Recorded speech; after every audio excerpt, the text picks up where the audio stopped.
safe place, right? We listen and we don't judge. Today's video is a rescue mission. But first, I need to confess something.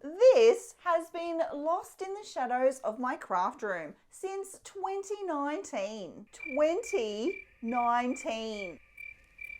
I bought it the moment it was released and I had such big plans. And then life happened. It got shoved into a box and buried under a bunch of supplies. And if I'm completely honest, totally forgotten about. So today I'm rescuing it. This is a rescue mission. I'm finally going to see if this tool is amazing, or if 2019 me was just having a moment. Welcome to Supply Rescue, where I find the long forgotten tools in my stash and give them their moment to shine. It's finally time. This is kind of like opening a time capsule.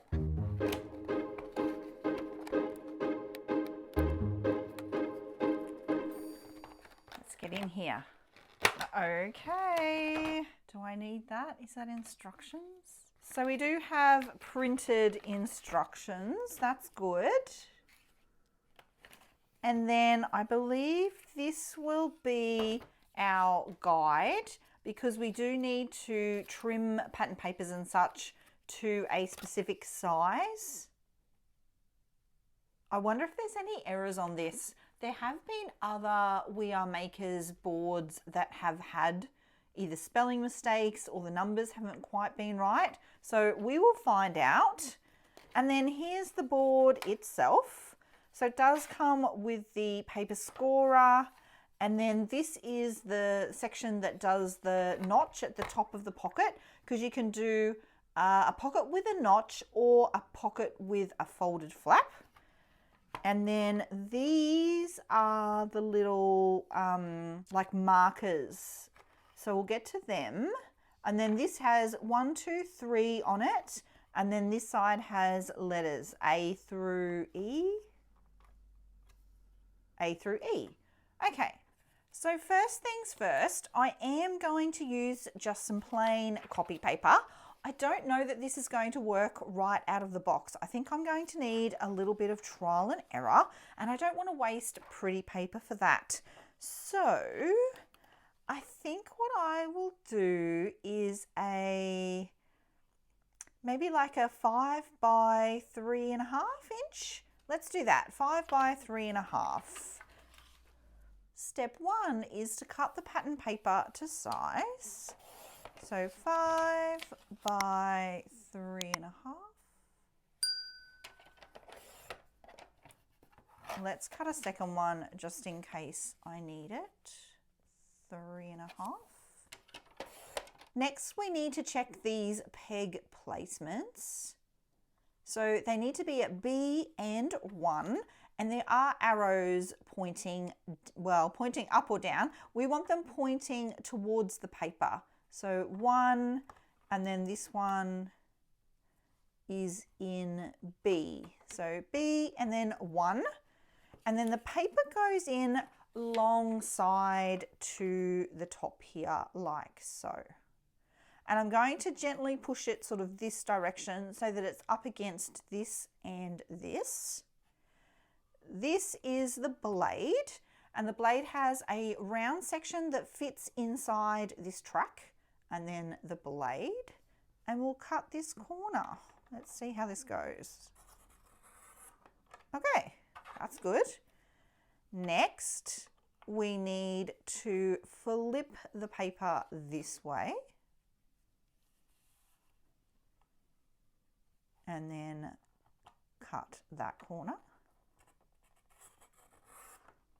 Okay. Then we now need to score, and there are a couple of dotted lines here to tell us where our score starts in here. But what I realized too, I have not done is move these little flaps out. So the paper extends past the edge of the board, so we have these to assist with that. let me do that again. I think it's easier if you position it first.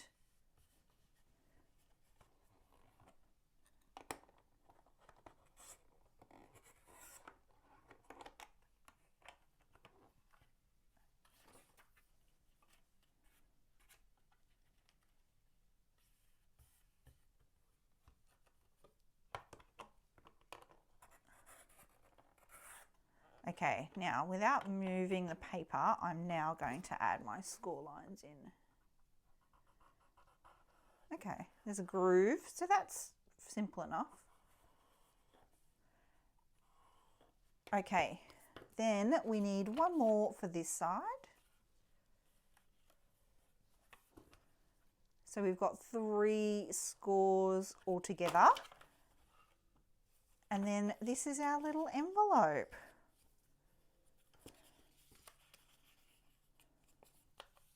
I guess that goes on the outside. Like so. What about the top though? So that goes like that. And then a bit of tape here, a little bit of tape here. Well, that's a bit cute. And then for the top, there is this little part here, which will put a notch in the top. This will tell you this is in peg B. So to get your notch centered, you line it up with the line that is B, which I really like because then you've got a very centered notch without any measuring or thinking about it. How cute is that? And then you can add your little goodies, your gift cards and things inside there. I do want to see one with a flap on the other end as well, like to do like either like a shaker pocket, or sometimes you don't want to open like this. So let me see if I can find a tutorial on how to do that one. Okay, so I've watched another tutorial. This one is 6 by 5. And we need the pegs at C and 2. So 2, C, C2, 6 by 5. Paper size flap, paper size notch, yeah, 6 by 5. Okay, so long side first.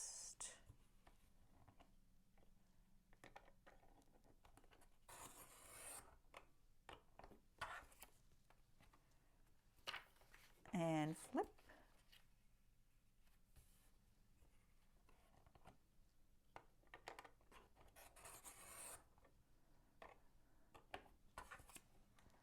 And then we do the same on the other end, long side.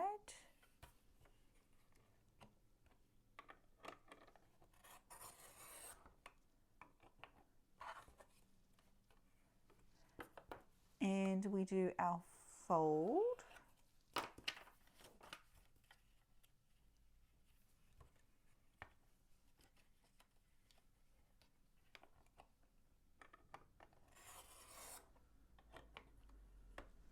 And our fold, actually this top end needs a fold too.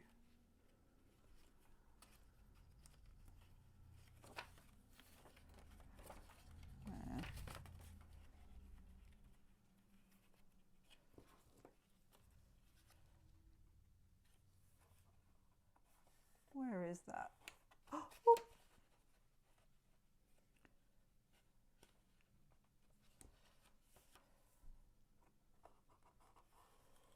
There we go. Okay, so now we have it looking like so.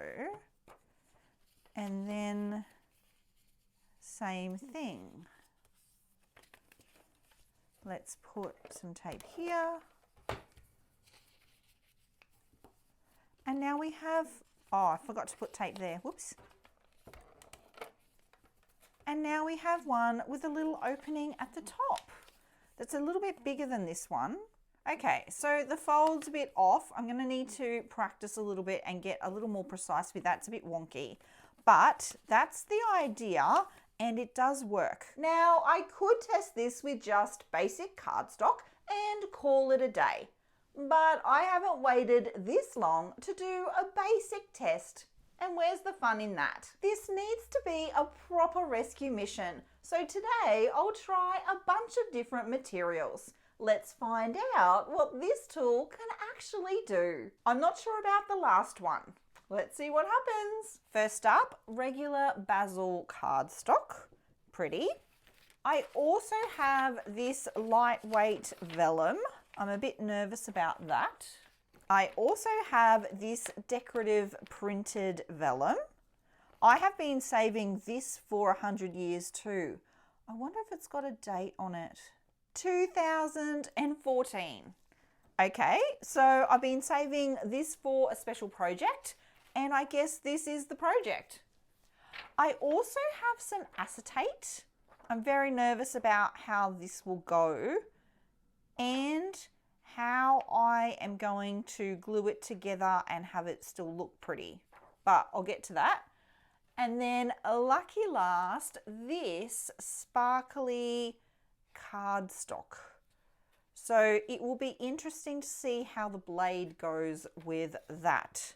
So let me have a little play and I will let you know how this goes. Starting with cardstock, this is Basil brand, and I'm sure you have some of this in your craft room. I noticed right away that the cardstock is actually easier to use than the copy paper was. The blade slices through the cardstock really easily and very nicely. It's a very crisp cut, and the scoring tool works really well with card as well. I do wish that the line indicators for the scoring were a little bit darker though.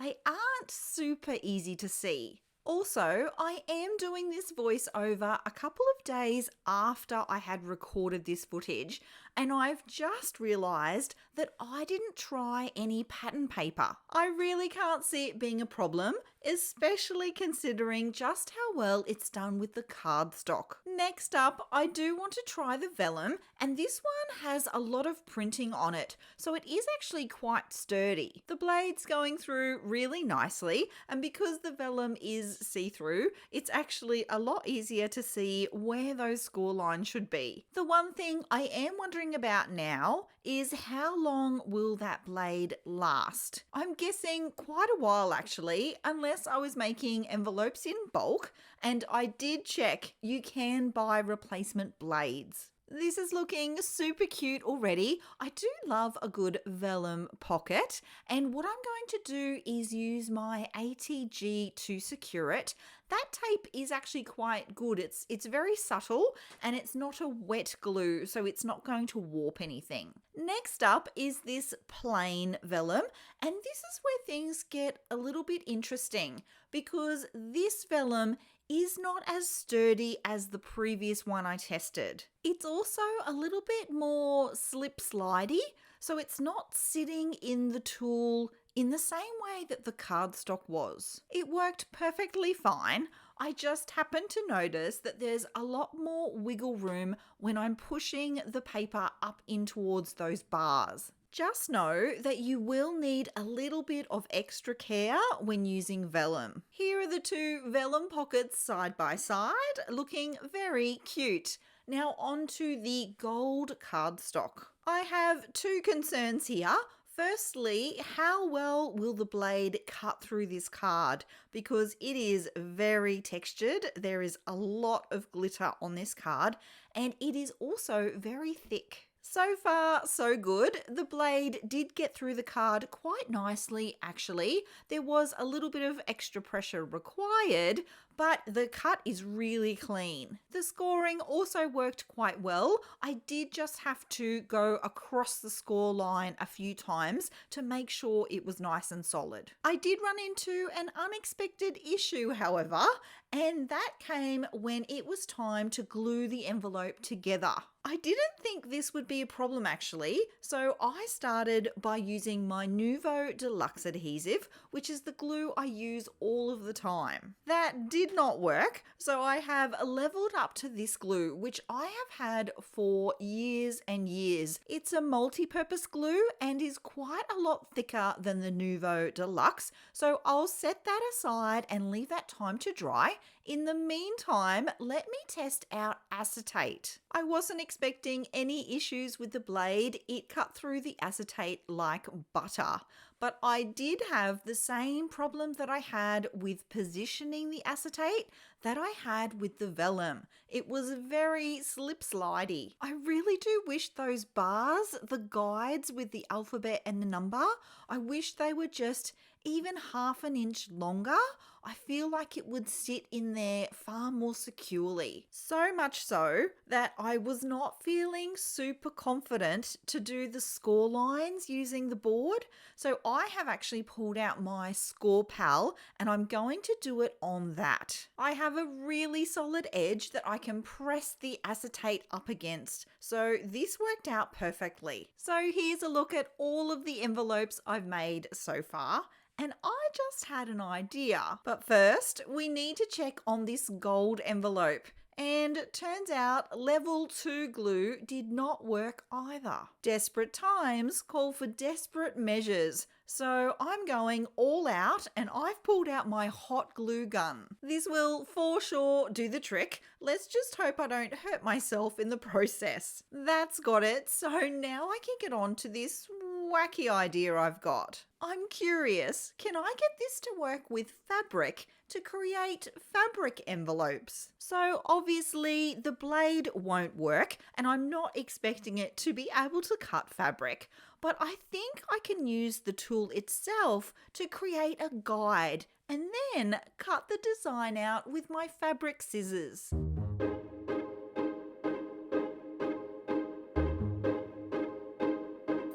I think this is actually going to work. All I'm doing is using a pencil to trace along the line in the same spot where the blade would go. It took no time at all to cut these out, and now I can just glue them together like the other envelopes. I'm going to use my fabric glue for this, and it turned out fantastic. I think this is the cutest little pocket envelope ever. There's one more thing before I get creating. I cannot not mention how life-changing this little notch punch is. Normally, I would try to use my circle punch for this and it would never really work out. I now have perfect notches every time. I didn't just make a bunch of cute envelopes, I also made this. This is actually going to be a mini album / happy mail. Let me show you how I've popped it together. It's very similar to my tag mini album, except these are all pockets. So what that means is I can put all kinds of goodies and surprises inside, which I can't do with the regular tag mini album. This first pocket is actually made out of calico, and I've added on top of it a PET sticker. Let me grab those. These are the ones here.